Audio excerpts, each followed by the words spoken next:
Hola, ¿cómo están? Bienvenidos a nuestro canal de Fe en Dios al Extremo.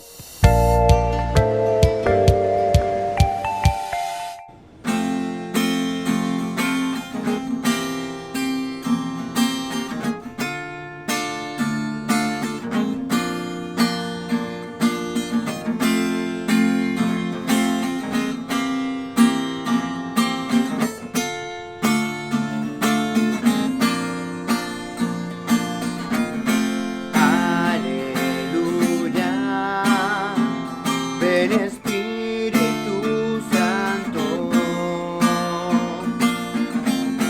aleluya,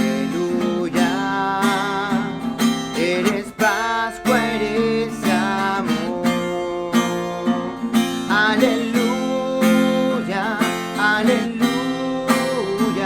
aleluya, aleluya, aleluya. Aleluya,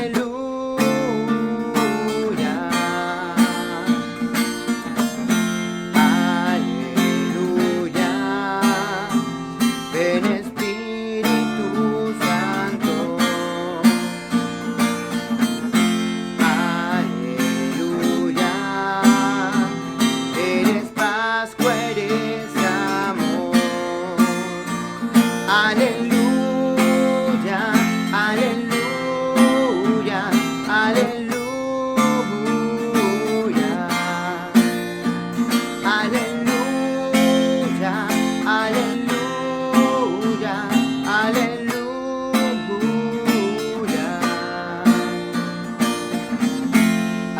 aleluya, ven Espíritu Santo.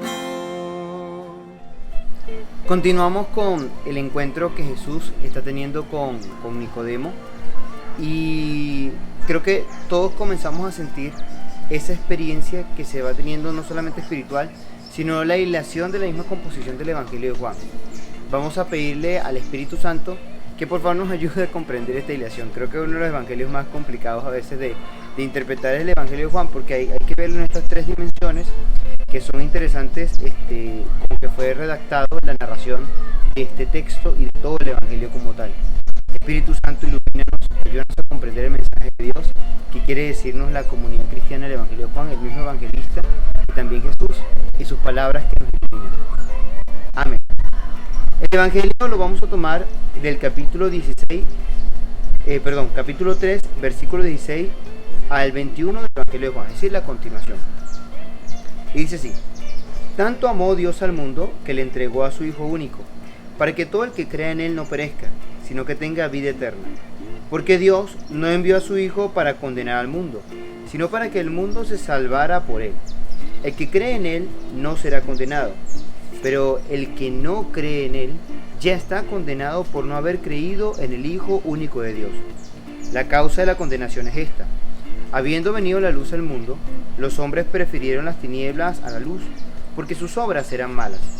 Todo aquel que hace el mal aborrece la luz y no se acerca a ella, para que sus obras no se descubran.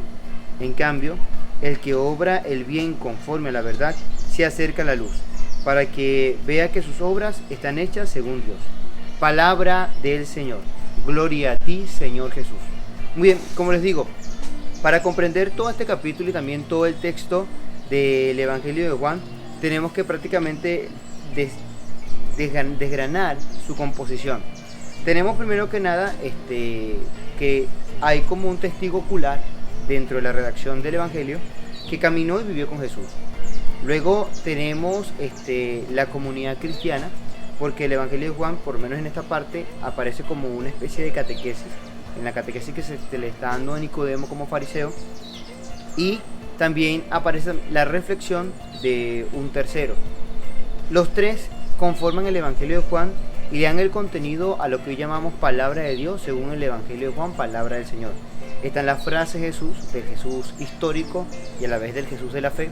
Está la fe de la comunidad cristiana, que estaba haciendo de alguna manera caminando como testimonio de la luz en medio de las persecuciones de aquel momento y cuando eran expulsados de la sinagoga. Y está obviamente el intérprete de esta relación entre el contenido de las palabras directas de Jesús, entre la experiencia de la comunidad y este que reflexiona, que es el que más o menos vemos acá en este evangelio, acerca de ese misterio de Dios. Tenemos el encuentro de Nicodemo con Jesús, un encuentro probablemente muy histórico, con un testigo ocular donde hay un diálogo. Pero en el diálogo también está la catequesis de la comunidad. Aquí nos encontramos entonces ante la interpretación de esta catequesis. Y es que el hecho de nacer del agua y del espíritu, esa posibilidad de nacer de nuevo, nos la ha dado Jesús porque ahora con él viene una nueva creación.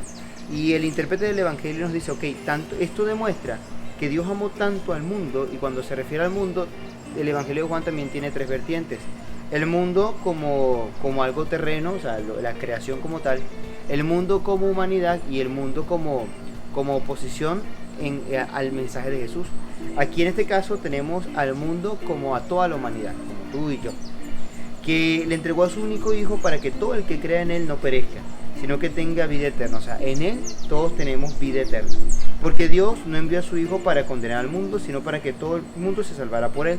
Es decir, ya la visión de Dios castigador que se tenía antes en el Antiguo Testamento queda suplida por un Dios que abraza a la humanidad desde la entrega que da por la muerte y resurrección de su hijo. Inmediatamente habla de aquellos que no quieren creer, ¿sí? La causa de la condenación es esta: habiendo venido la luz al mundo, los hombres o el mundo prefirieron las tinieblas a la luz, porque sus obras eran malas. Todo el que hace el mal aborrece la luz y no se acerca a ella para que sus obras no sean descubiertas. En cambio, el que obra el bien conforme a la verdad se acerca a la luz para que se vea que sus obras están hechas según Dios. Aquí hay una interpretación bastante interesante. Están los hombres, o también la misma humanidad, pero esta humanidad es distinta al mundo escogido por Dios. Es una humanidad también escogida por Dios, los hombres que hacen el mal. Pero estos hombres, Dios no los castiga, sino que ellos rechazan la luz de Dios, rechazan el mensaje del Hijo de Dios y se comportan distinto al Hijo de Dios. ¿Cuál es el requisito para estar en contra de Dios? Pues vivir en la mentira, ser unos mentirosos con nuestra existencia, con nuestras vidas. En cambio, el que vive en la verdad, vive en la luz y camina según Dios. A esta interpretación del evangelista es fascinante. O sea, nacer de nuevo, vivir según el Espíritu, es vivir en la verdad, vivir en el amor de Dios y vivir en la vida eterna, en el reino de los cielos. Solo aquellos que lo comprenden viven en la verdad, porque son verdaderamente humanos. Son las nuevas criaturas redimidas por el Hijo de Dios. No te excluyas de la comunidad, no vivas en la mentira, vive en la verdad, vivamos en la verdad. Navega mar adentro con el Señor. Que Dios te bendiga.